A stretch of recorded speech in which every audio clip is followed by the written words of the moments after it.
Are you feeling it? Are you feeling the excitement of playoff football? Big Sills, appreciate you guys coming aboard. Thank you guys so much again. We really appreciate it. You guys have so many options where you guys can go. We appreciate you each and every single day. Please hit the like button. Thank you guys so much. We are here for you. Truth, justice, at the Big Sills way. By the way, Merrill Reese will be with us at 5:30. Hit the like button here. I'm looking forward to it, man. I can't wait to see the games this weekend. And hey, you know what? I was going to wait for this topic. A little bit later on in the program, I ranked the playoff games this weekend in the wild card games. And I ranked the games. And I got the Chargers in Houston at number 6. I got Pittsburgh and Baltimore at number 5. Washington and Tampa Bay at 4. That's an NBC Sunday game, I believe it is, at 8 o'clock. I got Denver Buffalo at number 3, CBS 1 o'clock Sunday game. I got Minnesota, the Rams, number 2, and I got Green Bay and Philly, number 1. I think that's the top game for the weekend. That's the Sunday game, obviously at 4:30 on Fox. I think that's the best game of the weekend. How y'all doing? Please hit that like button. Would you not agree? Is there another game on there in this schedule this weekend where you go like this? Hey, man, I got to check that.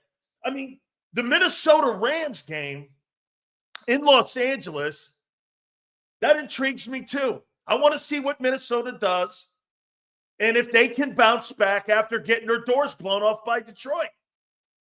I want to see that. Okay? Hope all is well out there with the Big Sills. We got you flexing. Thank you, man. Big Sills always here for you guys. That may be a Big Sills time, but we're always here. How you doing? So, I mean, right, that's the best game of the weekend.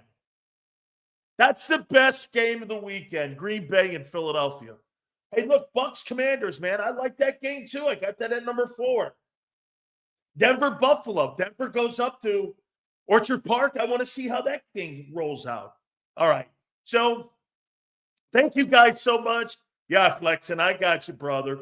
I got you. Please hit that like button, guys. You know the first 15 minutes of the program are the most important. So, please, you guys are making our show one of the fastest growing shows in all of sports, and we can't thank you enough. All right. Will you stop? Will the Eagles please stop? Holy shit. Do they come up with self-drama? Everything is self-drama. Only the true national guys who don't know what the fuck is going on with your team, do they ever say shit like this? Oh, Hurts is not out of the protocol. You're like, that guy, man, they love drama. It's big. You guys have a lot of Jerry Jones in you. That organization, and that's got to be by design from the owner. That self-inflicted drama has to come down from the top. They love this shit. They love this stuff. They love the drama. I was telling you the other day, Philadelphia Inquirer columnist told me during that parade, Howie Roseman had a few cocktails, and he went up to one of the columnists and says, now, don't you ever fucking write anything negative about me ever again. Was told to me by a columnist, which I won't name. He said it to another guy. Quote. So I won't go there and tell you who, but I think you can get the gist of it. That dude loves that shit, man. They love that stuff. Quote. Dude, anybody in their right mind think that Jalen Hurts wasn't playing Sunday? Are you out of your mind? Look at Brian. And okay? Well, why act like why can't you act like the Patriots did during their Super Bowl run? Those guys, you made the drama up. They didn't. Deflate gate like it mattered. Fake news media bullshit never mattered. Deflated footballs, right, like it mattered. It never mattered. Taping practices or trying to steal signals never mattered. They won Super Bowls after every one of those. Never mattered. The Patriots were like the modern day Raiders. Never mattered. All you did and all you were jealous of the Patriots. You were just jealous because they were so dominant and they were ahead of the curve. Okay?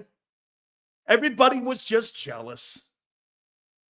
So you have the media make shit up. The media loves this stuff. Like, will Jalen come out of concussion protocol? You're like, dude, fucking stop it. It's shit stupid. It's made up. It's fake news. Okay? Hey, I like this. Sills, the NFC East is the Kardashians of the NFL. That's really funny. It is. In Dallas, we have Jerry's World. And how the world turns. It's Jerry's World. And then you have in Philly, all my children. That's what Philly is all my children. We'll take care of everybody. Get BG off the air. He's saying too much shit. Jeffrey Lurie did that? Yeah. He did that. Is Jalen Hurts playing Sunday? Yes or no? Who cares? You know that's not going to be any indication of what's going to happen. Everybody knows he's going to fucking play. What is that? It's so stupid, man. Self-inflicted drama. Come on, man. Now, look, do I think it plays a factor in the game? No. It's just stupid shit. I mean, and get this. What I don't like is Nick gets frustrated up there at the mic when they ask him the question. Well, fuck, dude, you created it. Just answer the question. I feel pretty good that it'll be there for Sunday. Why can't you be honest? They can't. They don't want to be. You see, it's not that the Eagles want to be honest with you. They don't want to be honest. That's not cloak and dagger stuff. That's not gamesmanship shit. Okay? That's none of that. It's stupid shit. And the concussion protocol. Are you really under the belief that if Jalen Hurts and you guys needed to win that football game this past weekend against the Giants, and you had to win that game big time, and it was a division title on the ground like it was a year ago, you don't think that fucker was playing? You know he would be playing. Come on, me. It's all good, man. But I am getting excited about the upcoming games, man. I am. I'm looking forward to Wild Card Weekend, Saturday and Sunday football. By the way, we're powered by our friends at BetUS for the next 4 hours, and we appreciate it. By the way, Nick Sirianni spoke. We'll talk a little bit about that. And I want to bring this up to you. Before we get into the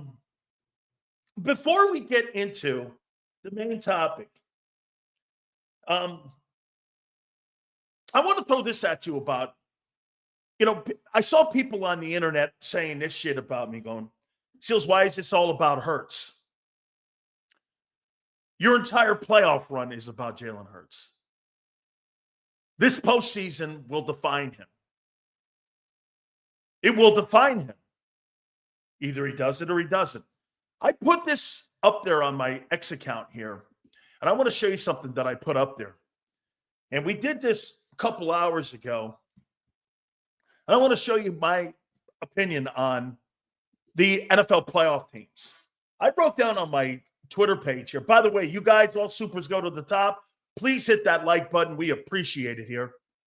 I wrote this down here because somebody tweeted out something really cool to me, and I liked it a lot.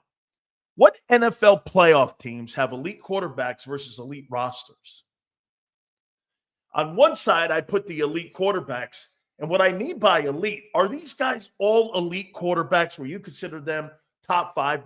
No, but what I do consider them the most important person on the roster and the most important person during this playoff run. Because many of these guys are elite to their football teams.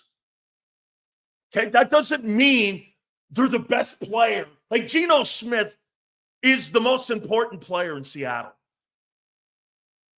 How he plays dictates if they win or lose. Okay? So that's kind of what I did here. So I put the teams that are reliant on their elite quarterbacks. Yes. The Bills. Yes. The Ravens. For sure. The Houston Texans. You're not going anywhere without C.J. Stroud.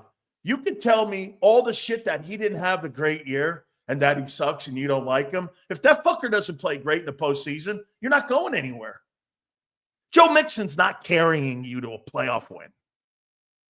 That defense is not carrying the Texans to the Super Bowl or to the AFC Championship. That's not happening. Okay? The Chargers, Justin Herbert, absolutely. The Lions, Jared Goff, yes. They're not going anywhere if Goff doesn't play great. The Buccaneers, they're led by their quarterback, Baker Mayfield. If Baker Mayfield doesn't play well, the Bucs are going nowhere. They're going home. Xander said something really important yesterday. It's kind of where we got also the topic from. He said it on the program yesterday, and it was kind of like what people were tweeting out on my X account. Rams, Matthew Stafford. He's got to play well for the Rams to go and advance. Jaden Daniels, do we not agree? James Jones. Jaden Daniels is the best player in that offensive huddle. I'm going to get to the point, I promise. The Green Bay Packers this weekend. Jordan Love. I liked how that Elliot Spitzer Shore guy put the stats up of Jalen Hurts and put Jordan Love stats next to him. And he had to combine, obviously, the run total numbers because he couldn't compare with him with the passing numbers because it would make Hurts look like a high school quarterback. I love how that guy is just such a knee bender for the Eagle organization. It is obnoxious. I mean, what are you going to put next? Special teams numbers? Jesus, criminy guy. You win football games in this league from the pocket. Or better yet, let me say this, not win games because Hurts wins games with his ability. You win championships and Super Bowls from the pocket. Plain and simple. The last 50 years of this league, during the Super Bowl era, you do not win Super Bowls with rushing touchdowns and rushing yards. That includes Lamar. And that's why do you think Lamar Jackson got better at throwing the ball? You know why? Baltimore knew he couldn't do it just running. Do you understand that? Baltimore knew if Lamar Jackson was going to be a Super Bowl quarterback, he had to improve in the passing game. And he has improved in the passing game. Okay? Here. So you have Chiefs, Bills, Ravens, Texans, Chargers, Lions, Packers, Rams, Commanders, and the Packers all rely on their quarterbacks to win games. Here's the elite rosters. Steelers, Broncos, Eagles, and Vikings. Not one of those franchises relies on their quarterback to win them games or to win a championship. And I had a hard time with the Vikings because I think Darnold has to play well for them to go on and advance. So I went back and forth. Could they win a game without him? I don't know. So I went back and forth with him. But Xander said it yesterday. Hurts doesn't have to be spectacular for the Eagles to win. He's right. Jalen doesn't have to be spectacular in the playoffs to win. He doesn't. Those other quarterbacks have to be spectacular. Because if they don't, their rosters aren't that great. I mean, look here. You want to make it even more positive for the Eagles? Do the Eagles have a better roster than the Chiefs? Yes. Do the Eagles have a better roster than the Bills? Yes. Do the Eagles have a better roster than the Ravens? Yes. Do the Eagles have a better roster than the Texans? Yes. Do the Eagles have a better roster than the Chargers? Yes. Do the Eagles have a better roster than the Lions? Right now, yes. Do they, the Buccaneers? Yes. Do they, the Rams? Do they have a better roster than the Commanders? Yes. The Packers? Yes. Nobody that has an elite quarterback, the Eagles match up against them when it comes to their roster. So the point being, again, would you rather have going into the playoffs an elite quarterback or an elite roster? What would you rather have? An elite roster or a quarterback? Here's Max in here. Jalen just needs to be efficient in the playoffs. Jesus, really? But he has to be good in the Super Bowl. That's not a shitty take. That's not a shitty take. His team, he needs to be good, but not great. But he needs to be great in that game like he was. And he needs to almost duplicate and replicate what he did in 22. He was efficient and okay in those playoff games in 22.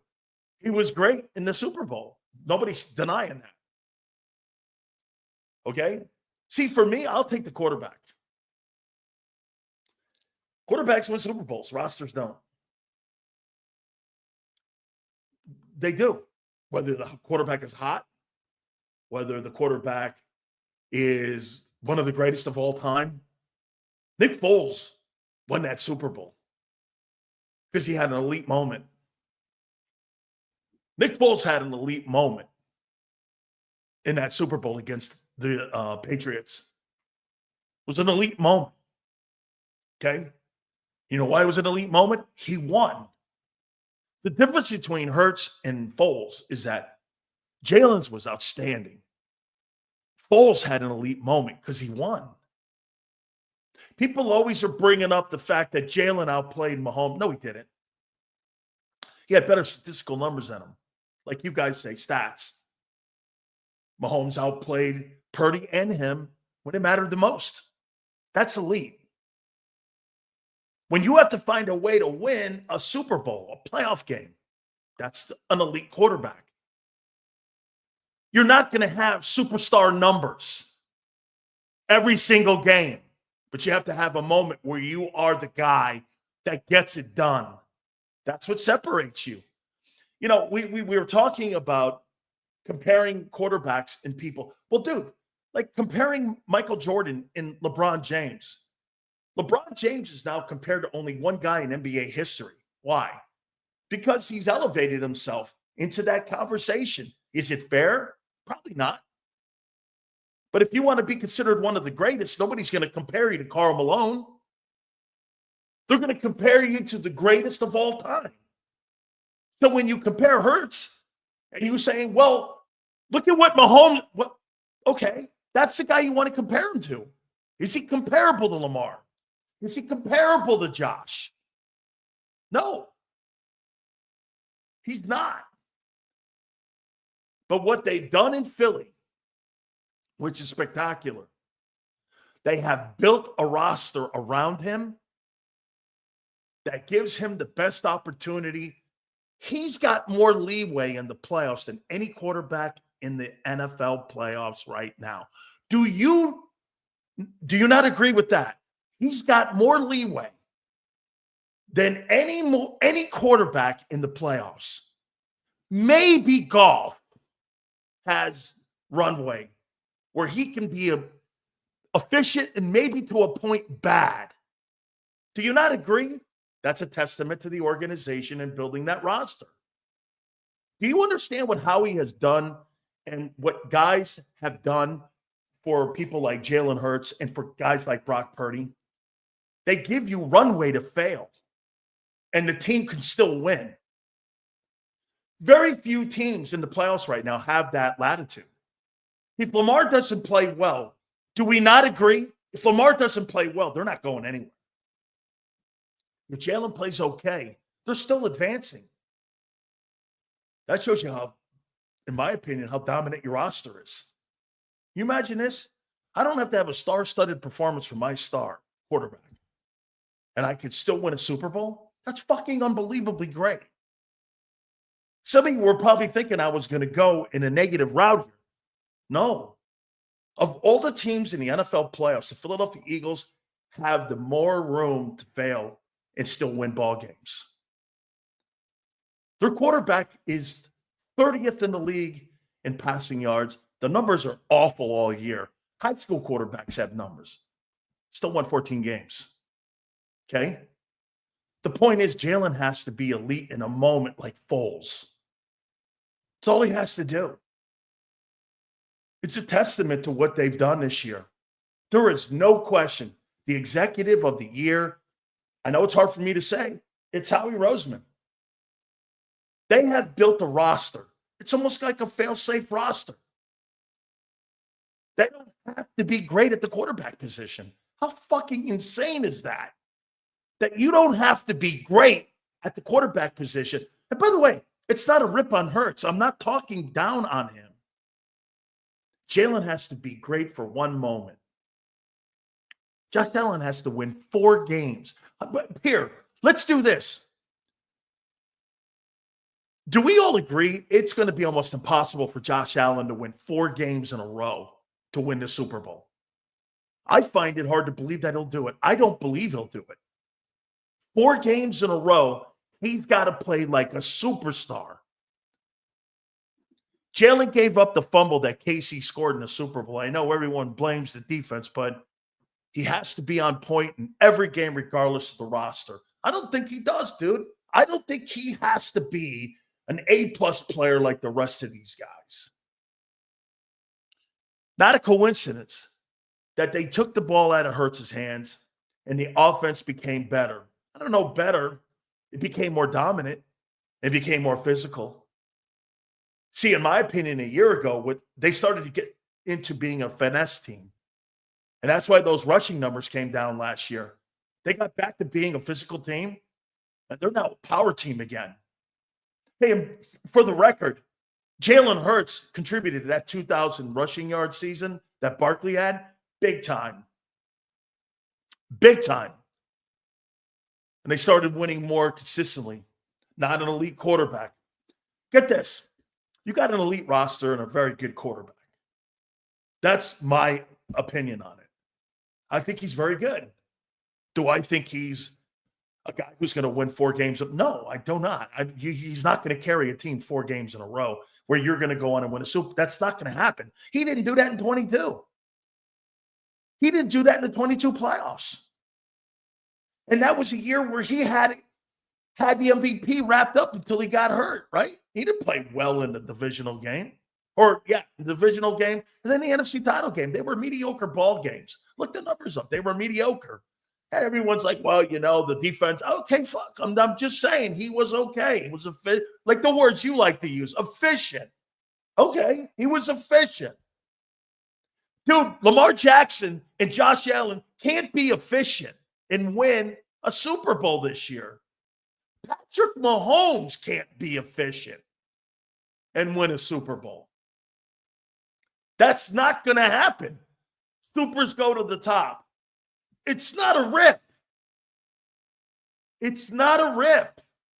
I think it's cool. How would you like to be on a team where my quarterback can turn the ball over? What was the game they turned the ball over a shitload of times and still blew a team out? Was that Dallas? Was that the first Dallas game that they turned the ball over in Dallas?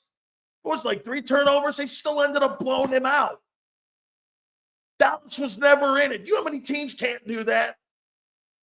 Like this weekend, Baltimore can't turn the ball over versus Pittsburgh or they'll get beat.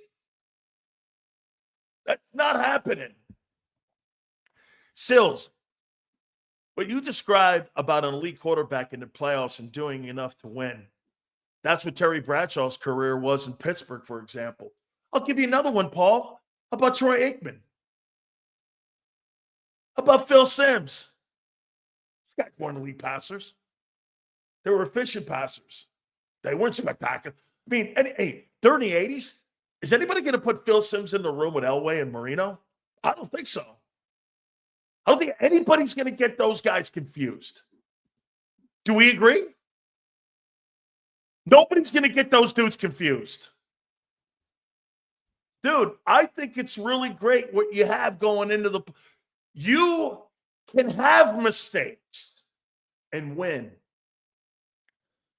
So this word elite, it's a good thing and a bad thing. That quarterback doesn't play A+, it's over. If Jalen plays B football, you'll win the Super Bowl. If you get an average grade of Jalen Hurts during the postseason and he plays B football, you'll win the Super Bowl. What you can't have is a clunker game like the Carolina game where he looks like shit in the game. That you can have. Because, again, Brandon, he did not beat Burrow. Unless Jalen Hurts was a corner or free safety, I don't remember that. Okay? That's a team accomplishment. Wins are a team accomplishment. They're not a quarterback stat. It's the one thing that the quarterback has to have his entire group. Okay? The win-loss record is not a quarterback record. He's part of this and a part of a group. The defense, the run game, the special teams, the coaching. That's a team accomplishment. 14 wins is not Jalen Hurts. 14 wins is a roster and a team award for what you've accomplished. It's the ultimate team sport. I know sometimes it's worked as a cliche, but it's true. The Eagles have the best roster in the playoffs. It would be a goddamn shame if that football team can't cross the finish line now. They've got to cross the finish line. No football team in the playoffs right now, including the Chiefs, are more talented, playing better. Nobody. Okay? Like I said yesterday, rent's due, man. Okay? Rent is due here. Agreed, Sills. But that has to be consistent. You say often, your boy lost to Drew Lock. Yeah, he's not. But here, and you're right, Show. You're right. He's not going to put consistent winning in the playoffs together. Let's see how many quarterbacks are going to be. Do you think Lamar Jackson's going to put? Now, here's the difference this year. Lamar's got Derrick Henry to help him. That's why they brought Derrick Henry in. Remember something. He didn't need Derrick Henry last year.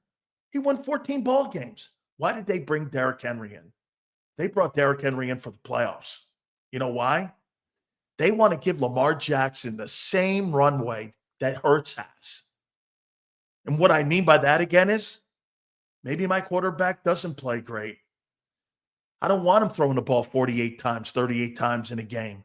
Maybe Derrick can take some of the mail himself, and they both can deliver it. That's exactly what Eric DeCosta did in Baltimore. The 1,900 yards that Derrick Henry gained this year saved their season after that shitty 0-3 start they had. But outside of that, Derrick Henry was brought in for one thing: playoff help. Plain and simple. The more talented athletes you have around your quarterback, the less he has to do.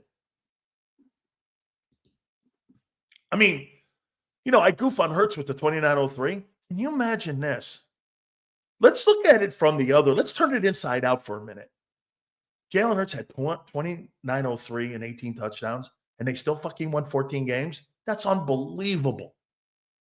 That's a testament to your roster. That you could take the most important part of your game, the passing game, in today's NFL, and not lean on it. And not need it. How many teams in the league today could take a passing game away and win 14 games? None. There's not one. Not one. Okay? Not one. God forbid we lose before the Super Bowl. Do the bench Jalen whispers start? Josh, I'll bury the lead on what I'll do. Josh, if that guy doesn't deliver a Super Bowl in 4 years and you got 2 wins or you got 2 14-win seasons in there, it's time to start evaluating what you're doing. Hanging around the rim is not going to be good enough because, again, it'll be 4 years of wasted time. A Super Bowl appearance, a shitty meltdown last year, and a spectacular regular season, and a colossal. I'll tell you this to you. If they get bounced this weekend by Green Bay, that'll be a bigger nightmare than what happened with 1-6 last year. Do you not agree? If they get beat by Green Bay this weekend, that'll be a bigger meltdown than the 1-6. You're going to go, no, what? Fuck that. You won 14 ball games. You have the number 1 defense in the NFL. You're number 2 in total offense. You got a 2,000-yard rushing back. Don't talk to shit to me like that. Ridiculous. Hold yourself to a higher freaking standard. Okay? You win this week, that could set the Roman candle off. Especially if they get something out of the passing game. Okay? I'm not sure what you're... Hey, again, Spike, whatever you fucking talk about, I have no idea. I'm going to start calling you the Riddler. It's like the fucking Riddler. I have no idea what you're talking about. Spike has now become Joker 23. This guy's like the fucking... He's like the Joker. And get this, he doesn't want to hear that. Oh, but, hey, for the record, am I wrong in anything that I've said? You got the best roster in the postseason. Do you not? Let's go to Dingbat's Joker here. Do the Eagles have the best roster of any? What team in the NFL playoffs has a better roster? What team has the better roster than the Eagles? Tell me. Again, look at this guy. Lying through my teeth. About fucking what? What in the world are you talking about? Okay? Kyle says maybe the Lions. Stats! Stats, right, Sue? Hey, Joker, what is it? Joker 23. You got your 6 seconds of fame. I can put your aluminum foil hat back on again. Go sit in the corner where you belong. Before I kick your ass into the corner. Go sit in the corner over there. Now! I'm kidding. I don't do that anymore. I'm more of a pacifist today. Hey. Really, hey, I mean, changing my story, how? What story? You got the best roster. Quarterback doesn't have to play great to win a Super Bowl. He could be a B student. And what the hell what are you talking about here? Maniac. Hey, Maniac, check this out. Coaching matters? Well, I hope not. Because you don't have it. Okay? You don't have it. You better hope coaching doesn't matter. Hit that like button, please, guys. Give me a total, too. Hurts is a god. Hurts is a bum. No, he's not a bum. He's not a bum. He just had high school numbers this year. Okay? Here. This is what Sam says. Sills, teams are going to load the box to stop Barkley, and Hurts is running while also blitzing Hurts.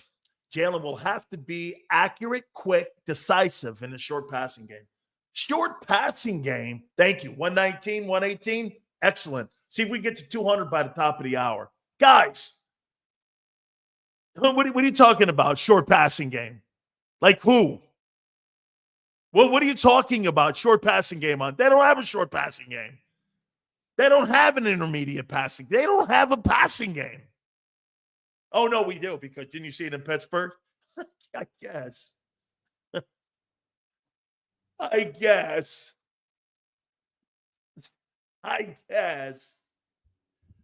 Holy shit, right? I mean, hey, I saw it in Pittsburgh. Holy cow, man. Oh, you got to be kidding, right?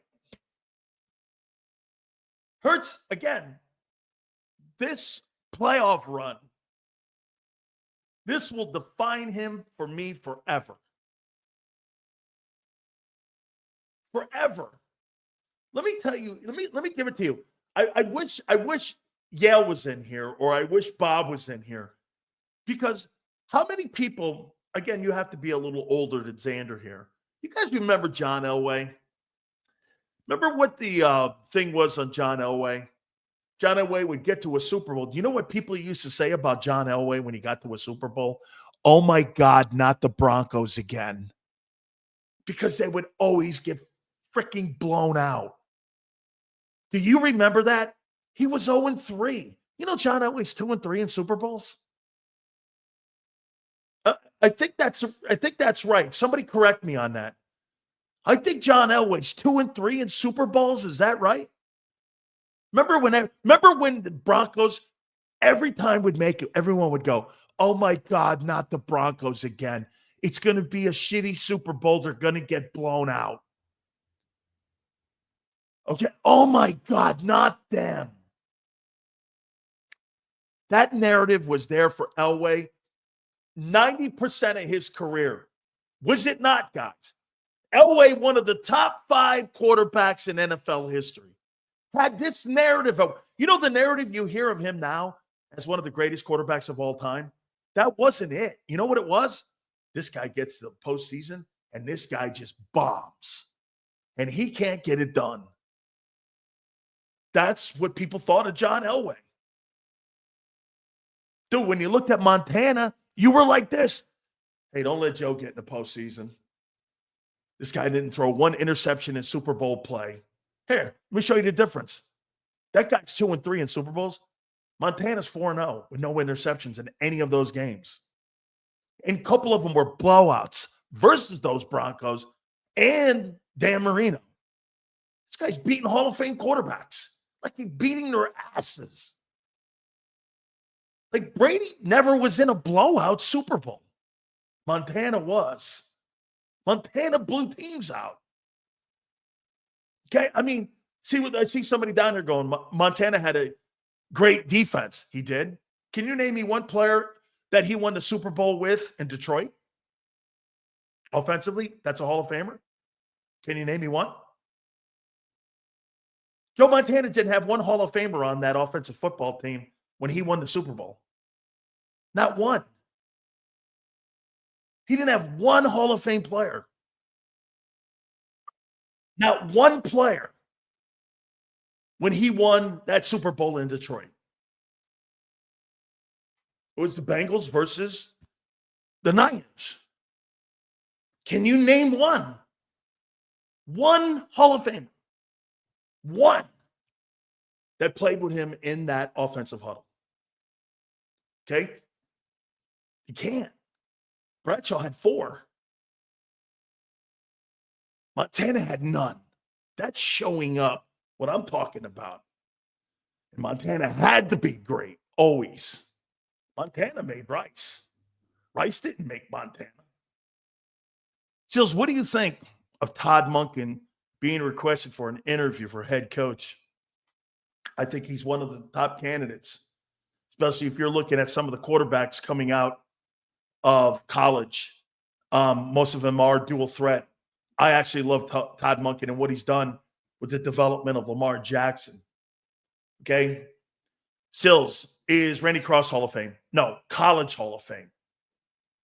Okay, he's a College Hall of Famer, but not a NFL Hall of Famer. No. Dwight Clark's a Hall of Famer. No, he's not. He didn't play with one. Okay? Okay? Sills, agree, disagree. They're going to throw out new fundamentals and game plans going into the playoffs on both sides of the ball. No. Why would you do anything like that? That's the problem that you get with guys like Marty Schottenheimer. I heard something that Nick Sirianni said today that I really enjoyed. Let me get to that. I heard something that I really liked with Nick Sirianni today. Oh, by the way, before I do that, please hit the like button. I appreciate you guys here. Thank you, guys. Here is the All-Pro team that I voted on for the NFL Players Association. By the way, you have to be a Players Association member to vote. This is a Players Award. Lamar Jackson's the quarterback. Brock Bowers is the tight end. Completely agree. Jamar Chase and Justin Jefferson are the wideouts. Barkley is your all-pro running back. The running back or the fullback from Kyle from San Francisco is your fullback. Tristan Wirfs beats out Jordan Millard at left tackle. As I said when I was making my left guard Pro Bowl team, Jeff Tunney would be the Pro Bowl guard. He is not Landon Dickerson. Okay. So, I mean, everybody, all the players in the league saw this out here like that too. Let's see here. Yeah, so, I mean, by the way, I like this O-line. Penei Sewell, right tackle. Chris Lindstrom from Atlanta, I believe that to be true, right guard. And Creed Humphrey is your all-pro center. So Humphrey at center, Lindstrom at guard, right guard. Penei Sewell is at right tackle. Not one Philadelphia Eagle offensive lineman made the all-pro team for the NFL Players Association, the award that players vote on. And by the way, it's in your contract, the NFLPA all-pro team. So don't say it doesn't matter. And anybody that says it doesn't matter has no idea what they're talking about when it comes to legacies. Still, I'm too young to have seen Jerry Rice, but with as much as they throw the ball, my God almighty, Josh, Jerry Rice in today's NFL, you couldn't mug him going down the sidelines. He would set records that would never be ever touched. And he's got records now that won't be touched. He's the greatest offensive weapon I've ever seen, non-quarterback, is Jerry Rice, and that includes running backs. This guy's got over 200 touchdowns, okay? And he touches the ball 4 times a game. Just put that into perspective. He's got records that will never be touched. And today it's a pass-happy league. Don't you think somebody would have broken that record by now? Most yardage? No. Hey, Sills, let's get it on. Hey, Xander, did I miss a super chat? If I did, because I was reading the All-Pro team, let me know, man. Okay, I appreciate you guys. Please hit the like button here. Yeah, I mean, so that one Eagle made the first team All-Pro team for the NFL Players Association. That kind of shocked me defensively. As I predicted, this would play out this way. Okay, as predicted, this will be on the Riders All-Pro team too. Interior line, way to go, Jalen Carter, man. Congratulations. That's a great honor. Sitting right next to Chris Jones, I thought they would have gave it to Cam Hayward in Pittsburgh. Instead, they gave it to Jalen Carter. I voted for Carter. Hurts is going to haunt you for the next month. #win. How you doing? So congratulations to Jalen Carter on being named All-Pro. Dexter Lawrence is the nose. Your inside backers, as I thought would play out, Fred Warner and Roquan Smith. Some of you are going to go like this. Did Zach Bond get jobbed? Zach Bond had a better year than Fred, I think. But it's not the way it works. It's a reputation award. Along with the great Fred wasn't awful. Okay, Roquan I thought was really good. But, I mean, this guy hasn't built the equity up with the players yet. He probably hasn't built the equity up with the riders yet. He'll get there. Okay, he made a Pro Bowl. That's a big honor, man, especially for a guy who was lost. Kyle Hamilton and Xavier McKinney are your safeties. Patrick Surtain and Derek Stingley are your corners. So I believe, if I'm not mistaken, you had 2 Eagles make the Pro Bowl team, according to the players. Jalen Carter and Saquon Barkley.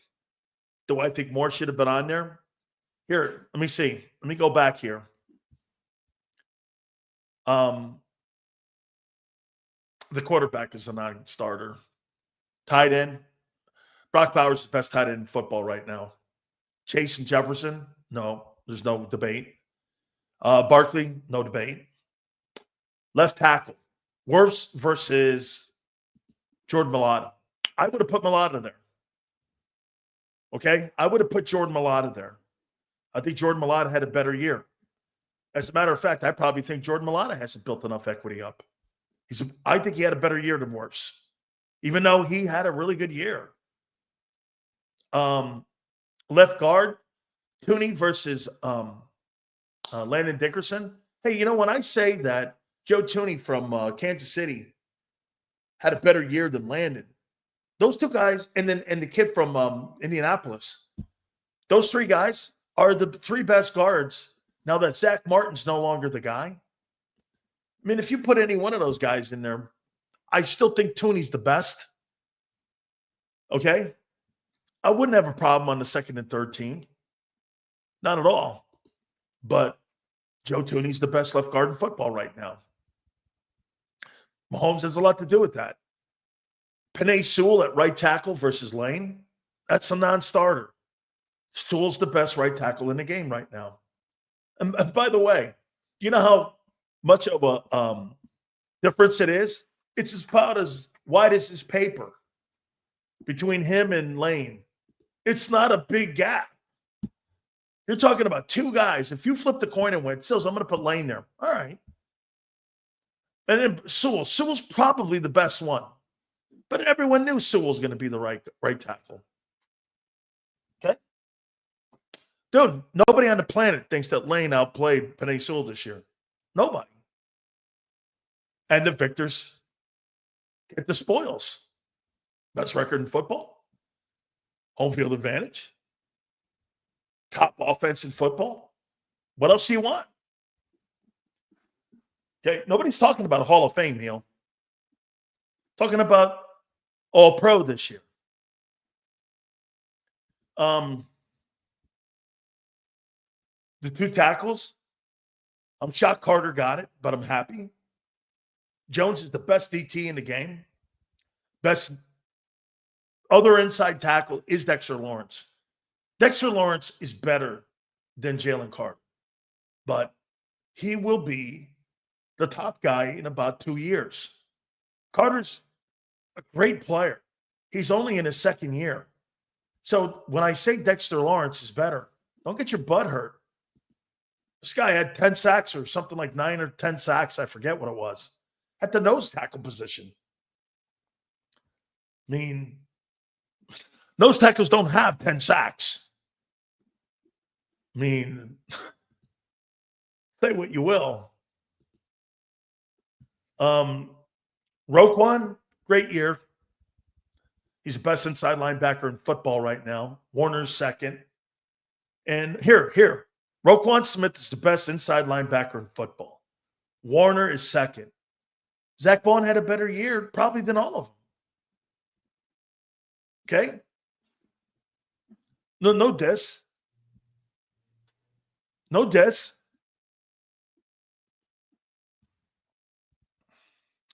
Xavier McKinney was the best safety in football. Cornerbacks, Surtain and Stingley are the best corners in the game. And this kid, Kyle Hamilton, is probably – wait a minute. I'll take that back. McKinney had the best year for a safety. Hamilton's the best safety in football right now. He's the best. Okay. Zach Bond's number 1 in your eyes? Zach Bond probably had a better year than the other 2 guys, but he's not better than those 2. I think sometimes that gets jaded in how you put those guys on those teams. And it's hard sometimes to differentiate those 2. Who's the better? Like, look at this. How hard is it for you to go into the playoffs and do this. How many people, where would you put Patrick Mahomes' year this year? Where? At the top quarterbacks. What do you say? 7, 8? What quarterback would you take in the postseason right now over him to win a game? I wouldn't pick anybody. And that includes Josh Allen. So it's kind of like, I mean, you got to have a reality conversation with yourselves. Okay? Say, okay. And Reyes says probably is somewhere in like 5, 6, 7, somewhere in there, right? Would you take any quarterback in the playoffs over him? I wouldn't. You want to hear something crazy? With another victory in the postseason, he passes Joe Montana with 16 playoff wins and becomes number 2 all time in playoff wins. And he's not 30 yet. I mean, Brady did a lot of his damage post 30 years of age, really plus 35. This guy's not even 30. I mean, he's going for a 16th playoff win. It's insane on how good he is. But hey, congratulations to Jalen Carter and to Saquon Barkley. It's quite an honor in what they did. By the way, give me a total right now, guys, if you can, on the likes. Please hit that like button. We appreciate you guys. Nick Sirianni spoke. Hey, Merrill Reese will join us at 5:30. He'll join us at 5:30 Eastern. Nick spoke today to the media, and I thought he said this was one of the better conversations that he has had. And I liked what he said. He said something in there that was really important, in my opinion, in how he prepared the football team this week. And I liked it. I want to get to that here. Let me find it here. Let's see here. Okay. Ask them the question about, somebody brought this up too.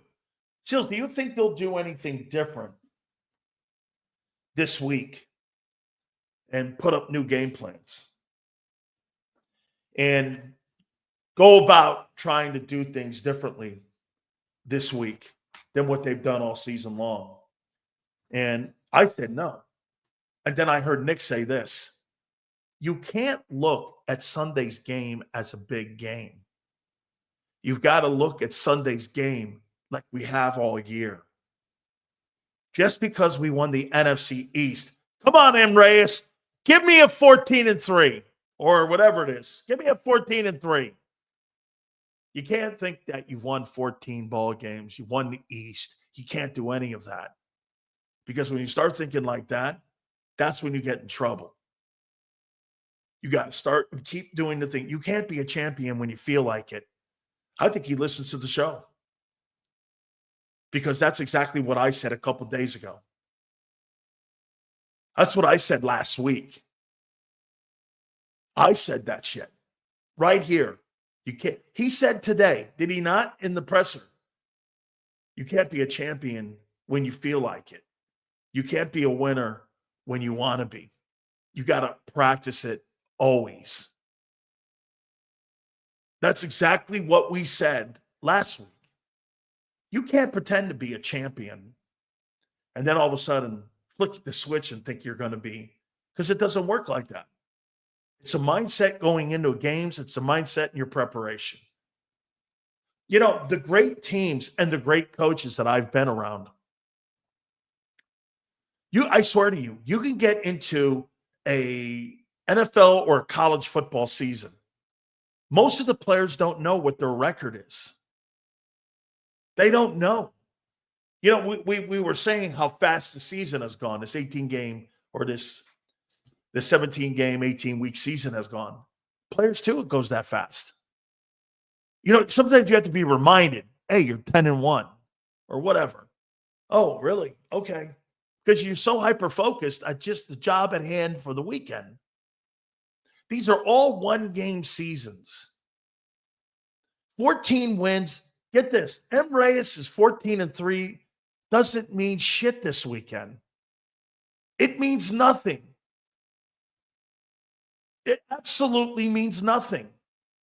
The least important thing heading into that game Sunday at Lincoln Financial are the records. You're both in a wild card weekend.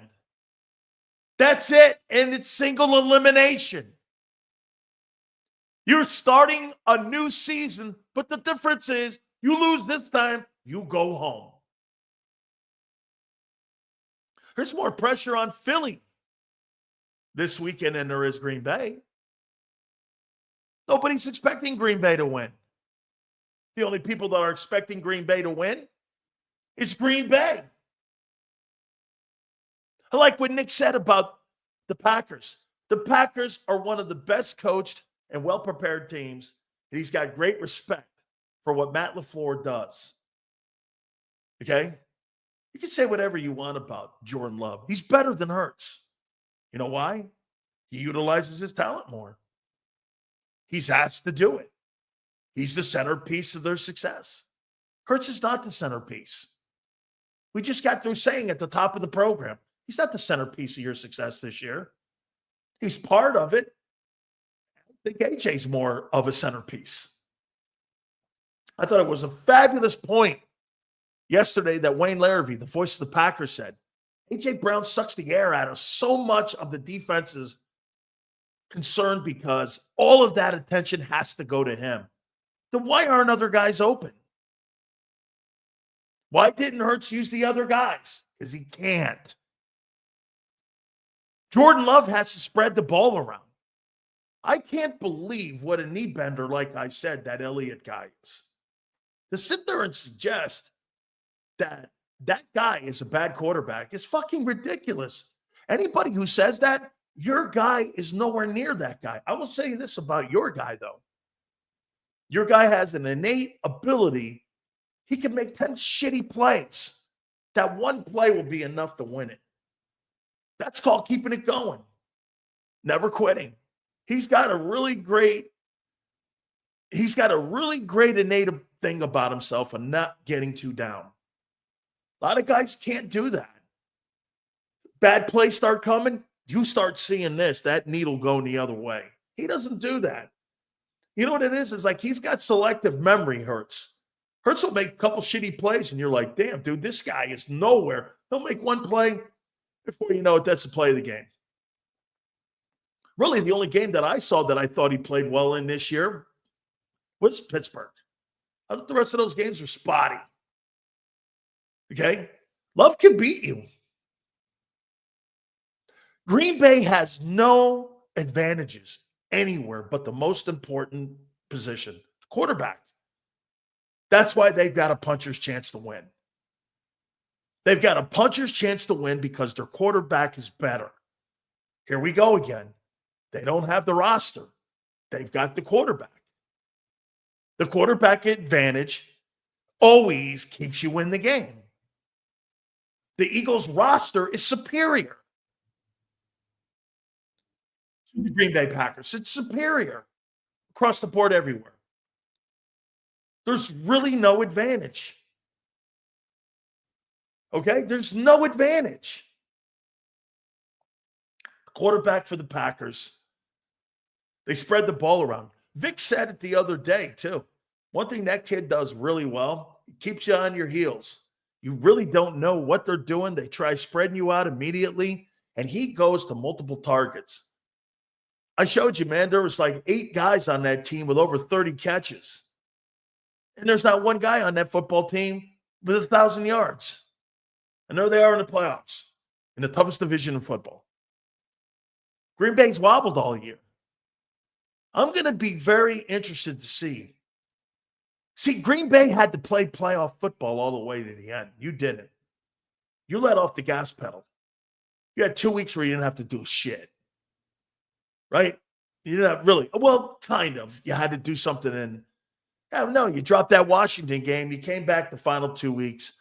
And thank God those teams were dogs. You didn't have to really do anything in the final 2 weeks. I think the Eagles have let off the gas pedal the last 2 weeks. I mean, you're going to go, well, they won. And I'm going to go, yeah, but they didn't have their starters out there. They weren't playing with starters. Okay, they weren't. The passing game was going to be completely different now that you're going to get Hurts back. You weren't working on things to get your passing game going. It's going to be a different concept. It's going to be a different game plan. There's going to be different skill set things that are going to be involved and implemented in the game plan versus Green Bay that Hurts can do and can't do that McKee and Pickett can do.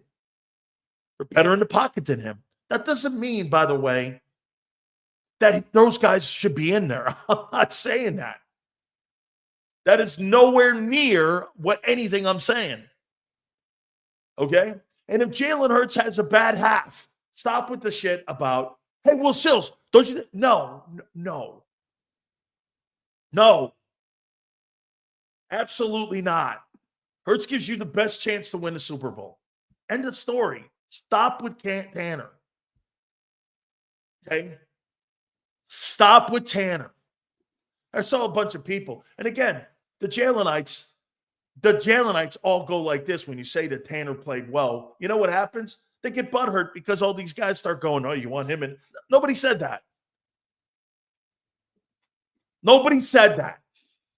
Okay? For what Jalen brings to the table in his career so far, sorry, but the dude can ball. Hate his style all you want, but it's proven to win. Dude, once again, Jalen had the same style when he was at Alabama. They yanked his ass out of there because they could. Okay? You can't do it in the pros. Come on, man. This guy has a great roster around him. He's a good football player, but don't give me that shit. You're kidding yourself if you think that guy could carry a football team by himself. If I put him in Green Bay, he ain't winning games up there. Not with that talent. You had to get A.J. Brown for him to be a good player. Those other quarterbacks don't need that shit. They don't. What elite guy? Here, let's take a look at those playoff teams and take a look at the elite receivers. Those guys. The Chiefs don't have an elite receiver. The Bills don't. The Ravens don't. You could make the argument that Nico Collins is. Okay. Chargers don't. The Lions don't. The Bucks don't. Mike Evans is past his time. Cooper Kupp with the Rams, maybe. Terry McLaurin in Washington, Packers don't. Steelers don't. Broncos don't. Eagles got two. And the Vikings have one. It's funny, all the teams that have the great rosters have the receivers. How many elite wide receivers are in the playoffs right now? Let's take a look at that one. Chiefs, none. Bills, none. Ravens, none. Texans, I don't think Nico Collins is top 10, so none. Chargers, none. Lions, Amon St. Brown. Buccaneers, none. Cooper Kupp, sure. Commanders, Terry McLaurin. Packers, none. Steelers, none. Broncos, none. Vikings, one. There's 4 elite wide receivers in the playoffs, and the Eagles add 2. 6. There's 2 on one team. Philly. Get this. Mike Evans not elite? No, he's not elite anymore. He's a really good football player. I think he's in his 14th year or his 12th year. No, he's not. Okay? No, he's not. He look, you think Mike Evans is in his prime? Mike Evans is 34 years old. Puka. Elite top 10? I don't think Puka's a top 10 guy. I think Puka's a really good ball player. Okay? What does that have to do? Your resume means shit right now in the 2025 playoffs. Mike Evans, 11 years, 11,000 yards. That means nothing. Okay? So let me ask you this. Would you take Tyreek Hill over Mike Evans? Yeah. Would you take A.J. Brown over Mike Evans? Yeah. Would you take DK Metcalf over Mike Evans? Yeah. Would you take Justin Jefferson over Evans? Yeah. Would you take Jamar Chase over Evans? Yeah. I mean, I could go down the list. I'll take Cooper Kupp over him right now. How far down do you want to go? Mike Evans has accomplished great things, but to say he's elite, by the way, how old? Hey, somebody with some brains, how old is Mike Evans? How old is he right now? And Addison and Jefferson remind me of AJ and Devontae. What's this? What are you talking about? How old? Here, I'll do it. How old Mike Evans is? Mike Evans is not in his prime any longer. Mike Evans is not an elite. Mike Evans has had an elite career. To sit there and tell me you think he's one of the top 10 wide receivers right now in pro football, that would be crazy. He's not. So let's see where he is right now and how old he is. He's 31. He's 31 years old. He's not too old. Still in there, but he's on his back nine. Okay? I mean, here, top 10 wideouts. Let's just do it with other people. Top 10 wide receivers. NFL. Eagles have two of them.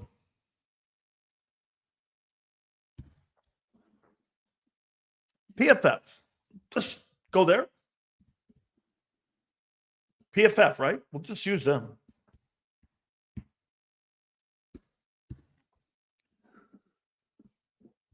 Just use those guys.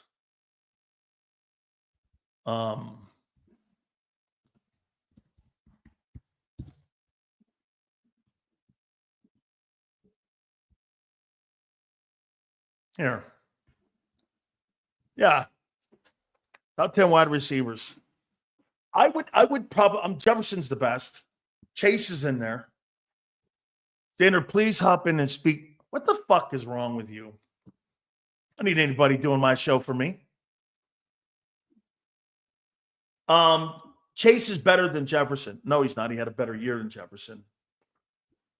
Yeah, anyway. So this playoffs, you're looking at a scenario here where, again, where's the elite players? Chiefs. They don't have any elite receivers. These are all predicated and dictated on the quarterback's success. Jordan Love has no elite guy in his huddle. But they've won a ton of games because of the quarterback. And I think the quarterback's gotten hurt. Okay. Something else Nick said about their preparation when they were looking at Green Bay. I happen to like Green Bay a lot. By the way, Xander will be with us at the bottom of the hour. And then we'll have our friend Merrill Reese with us at 5:30. Green Bay does a lot of things well. They picked up their defense over the last 3 weeks. Am I concerned? If you're the Eagles, are you concerned about one thing they do? You know what that is? What would you be concerned about Green Bay heading into this football game? What would you be concerned about with Green Bay?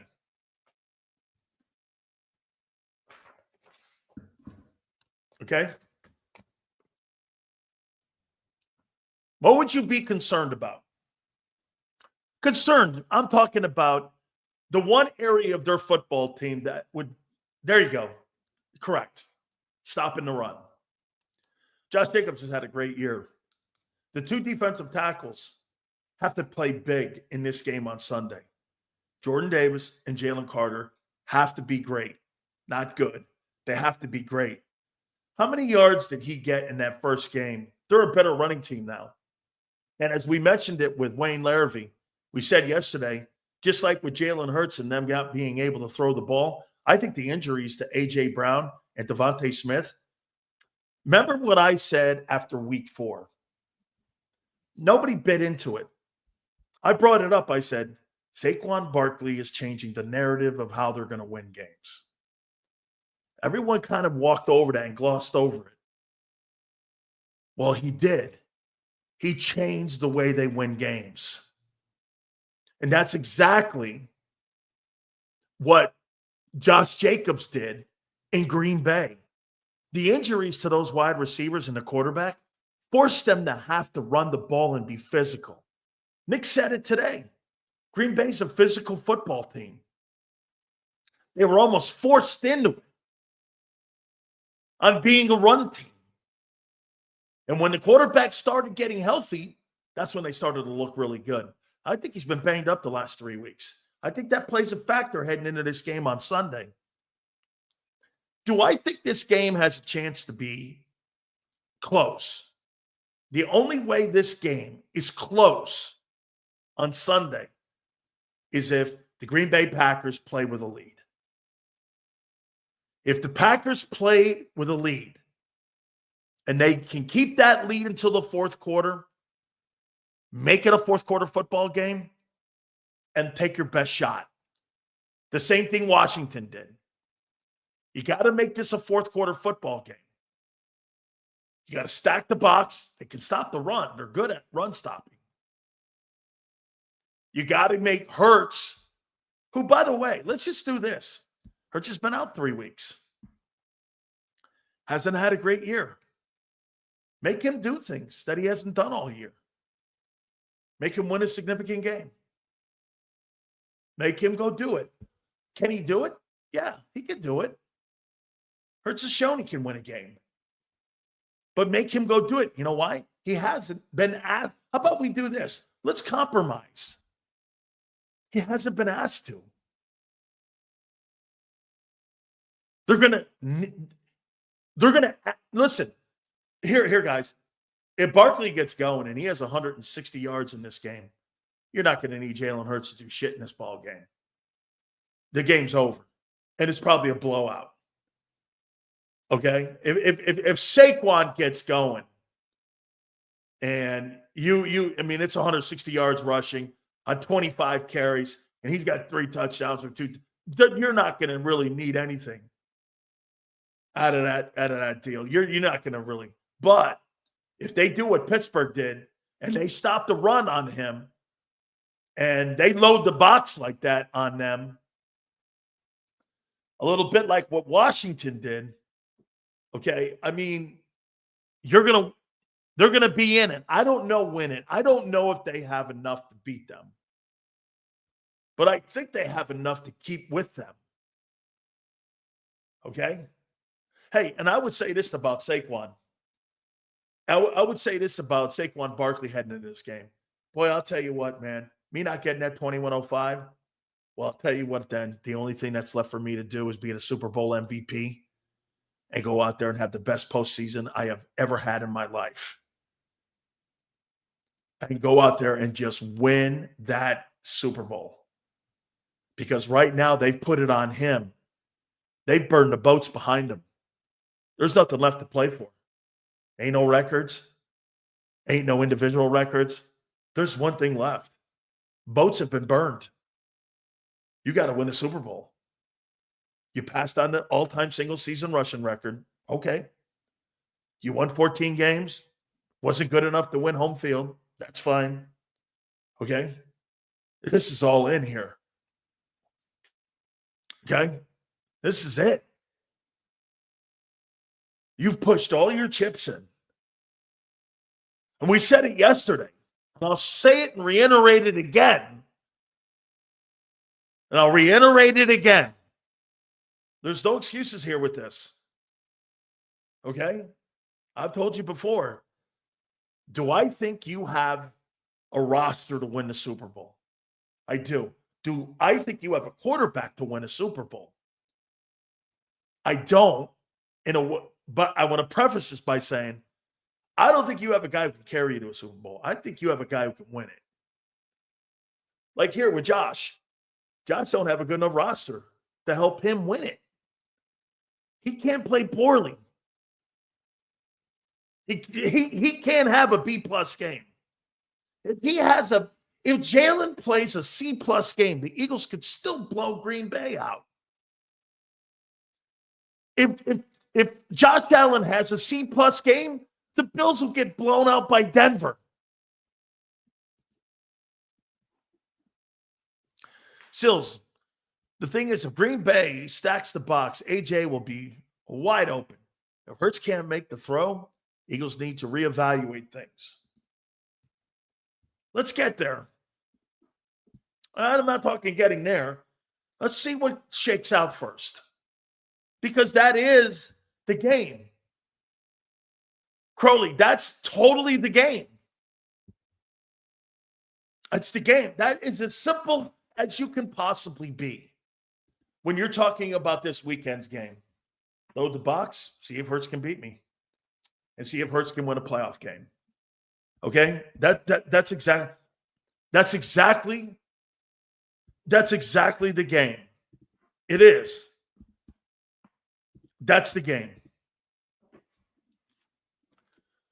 I mean,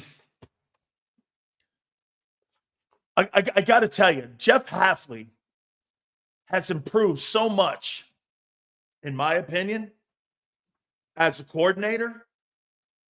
It's crazy great. He's gotten so much better in understanding his personality. This guy comes in from BC, and now he's the D coordinator for the Packers. He's done a nice job. They got good players at every level on their defense, especially in the back end, and especially where it counts the most, in a safety position, because that helps your corners, even if they're limited. And the Packer corners are limited. They're not great. I would make this conversation to you like Green Bay's corners versus the Eagles' corners. Not in the room. Not in the room. And I'm going to tell you what, that I'm going to change my opinion on why your secondary this year is better than 22. You know why?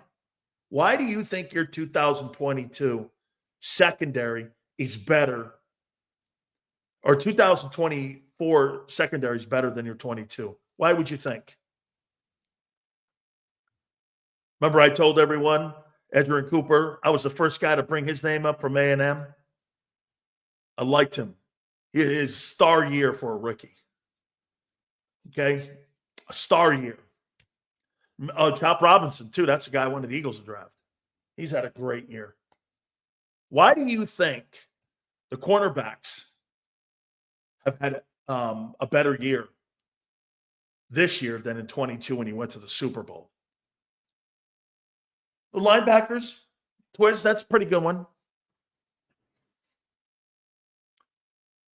22 defense was 30th. I don't think they were 30th. They were top 10 defense. 2023 was 30th. DeJean Sills. Thoughts on the Eagles signing Lewis Kine? Who? Coaching. Okay. There it is. There it is. Way to go, Buckhalter. They're better because they finished number one in the NFL with no pressure. They're more athletic and more talented than the 22 guys.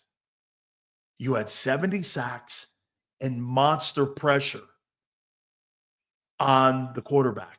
You ain't got that this year. What does that mean? Those dudes are more responsible for playing great secondary football than the two center fielders you had in 22. How much football do you have to play when you're having that kind of volume of pressure on the quarterback and you got 70 sacks? Those routes don't develop as much. You've got constant pressure. This year you didn't, which meant what? Those routes were more developed. They're better cover guys. You got better cover guys this year than you did in 22. You know, I started looking at the defense and I started slicing it up more, and I'm going, how do they compare to that 22 defense heading into the playoffs?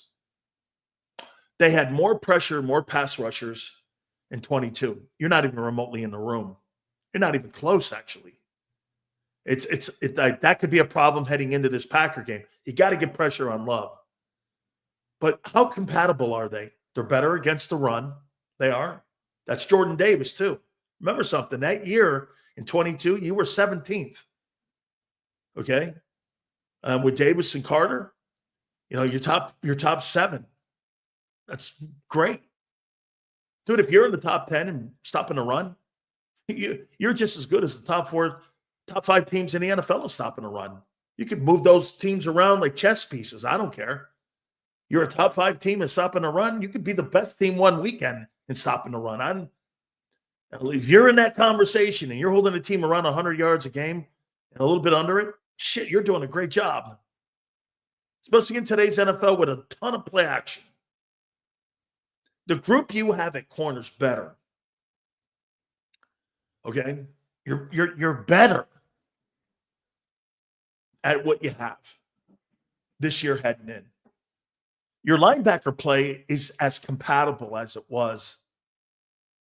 You're not any better than you were in 22 than you are now. Bond might be a little better, but TJ had 160 tackles himself. And the other guy, White, had 120. Make it sound like those guys were dog shit. Those guys had 300 tackles between them that year. On a suspect run defense, middle of the road defense, when it came against the run. Seals, do you think a lack of serious pass pressure off the edge will be an issue during the playoff run? I do. But then again, the one thing that Vic Fangio has done and shown me, Keith, with the lack of pressure coming from certain guys, has been that he's manufactured it. Dean's pretty good at pressing and getting up inside the pocket. He's a pretty good blitzer. When they ask him to come and get home, he does, man. He's pretty good at it. I think the continued growth of Nolan Smith, you're seeing it. You're seeing it. Okay? Okay? You're seeing it. You're seeing the pressure. And you're seeing his motor. My question with Nolan Smith, he won't have a long career. He's a little dude. So you have to do everything you can to help him. I'd blitz him off the weak side. Don't put him near tight ends because tight ends are going to wear his ass out. How I would go at Nolan Smith, not that Nolan Smith is going to be a guy that you circle on the chalkboard yet. He's not there. But you know what I would do if he becomes that? I just put a tight end over on him. I pound him into the ground. He's a tiny dude, man. He's not a big guy. Fangio brings that up all the time. He's a physical guy. He's not soft. That's not what I'm saying. He's just a little dude. And Vic says it all the time in his press conferences. He's pretty physical for a small dude. That's not me. That's Vic Fangio saying that. Okay? This is a stupid-ass take. Oh, let me get this right. The defensive line was neutralized in the Super Bowl in Arizona. Yeah, right. Well, since Kansas City played on that too. Man, Fields and refs can always count on somebody. You know what? Hey, can I tell you what the built-in excuse is for Hurts already? If he fails in the playoffs, he was rusty. Remember I said that. If they lose that game Sunday, and I'm not saying you will, but if they lose that game Sunday, they got a built-in excuse. Oh, he was rusty. And, the layoff, I'm just prepping you right now for what is to be said because you guys have a million excuses like that guy just did. Slippery field, referees, the run game is what took the numbers away. So I'm going to write it down now. We want to get it out of the way now. If Jalen Hurts loses in the postseason, it'll be because of rust. Head coach said today that wasn't a factor. Okay? That wasn't a factor. Look, I want to circle this up with Green Bay. Green Bay's a good team. They're a well-coached team. Should they beat you? No. Can they beat you? Yes. But they have to have an A game to beat you. You could beat them with a B-plus game. That's how talented your roster is. Okay? Okay? I don't have to pray. He will. I don't have to pray. Okay? Pray. It's been shitty all year. Oh, wait. The run game took everything away from him. That's what I should do tomorrow. I should write down all the excuses people make. The layoff. Barkley's the reason your passing game sucks this year? How come that's not a factor like I've been saying in Detroit or in Baltimore? In some aspects, even Minnesota. How come that doesn't affect those teams? You know why? You got better play calling guys that fit the scheme of what they're doing up there. Kevin O'Connell is not going to have a dual threat quarterback in Minnesota. He's just not. I thought that draft pick they took, J.J. McCarthy, what's his name? J.J. McCarthy, the kid from Michigan, is the biggest reach on the planet. It's kind of like a Hurts draft. I mean, this guy had 300 passing attempts at Michigan. I don't know. Okay. Look at this guy. Still's glazing the Packers. I just said they don't have any place on the planet. Get this. You want to hear people that listen to 2% of what you say? This guy, Joe, here. I said there's no place on that football team that Green Bay has that he have an advantage except the quarterback. Okay? There's no advantage. They got a better play calling head coach than you do. And they got a better play caller than you. Matt LaFleur actually has a Super Bowl ring. Okay? I mean,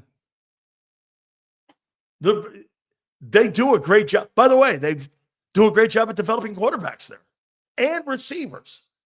You know the one thing that's different about Green Bay, their organization? That one thing Howie Roseman has never done in his entire time in Philly. Green Bay develops receivers. Philly doesn't. You don't. You've had one wide receiver in 20 years that you developed that was a really good player, and that's Devontae. Name me another one that you drafted. Name me one. One. In 30 years. Who? Deshaun Jackson? All right. Yeah, you know. I wouldn't call him elite. I do love that player, though, man. I do love that dude, man. Miracle in the Meadowlands. I do love that guy. I'm jacked up about this. I can't wait. So many things are going to be answered this playoffs. Look at the storylines. Josh Allen, Lamar Jackson, Shelton Gibson. Who's that? All of them. Will Mahomes win a third? Can golf take the Lions to their first title in 68 years? I mean, all these. Will Hurts win a Super Bowl? And shut Big Sills up. Oh, man. And then, of course, hey, by the way, was the drama ended today at Lincoln Financial? Did the drama end? Did Jalen step out and onto the field today? Holy shit. Very Jerry Jones-like, man. But then again, we know that the owner is a movie director or whatever he is a movie producer. And he likes that bullshit too. And you know, I was listening. I tuned on because I didn't even know what was going on today. So I heard Mike Gill, and he covers the Eagles too, along with the guys on Birds 365, and they were all going, "You really didn't think he was?" No, nobody with any brains thought he wasn't playing, except for the guys like Emilio Lacho.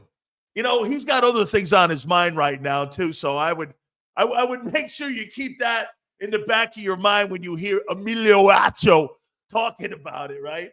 He's got a couple more things on his mind. You know, when you go to a green room at Fox these days, man, you never know what you're going to get. It's like a box of chocolates. How you doing? With that being said, it is playoff time. Holy shit. I mean it, man. Deliver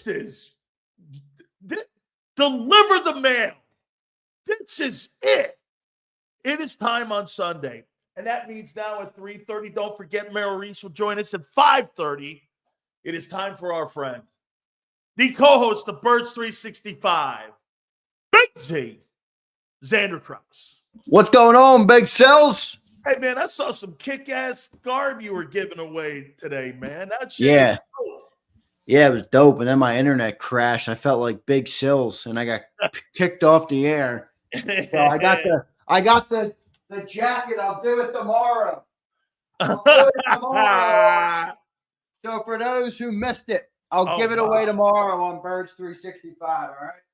That thing looks good, man. Good stuff, man. Way to go, guys. Make sure you check it out for Birds 365. So, you know, for me today, you know, anticipation. What will be? It's like a Broadway show. Is Jalen coming out of the tunnel at Lincoln Finance? There he is.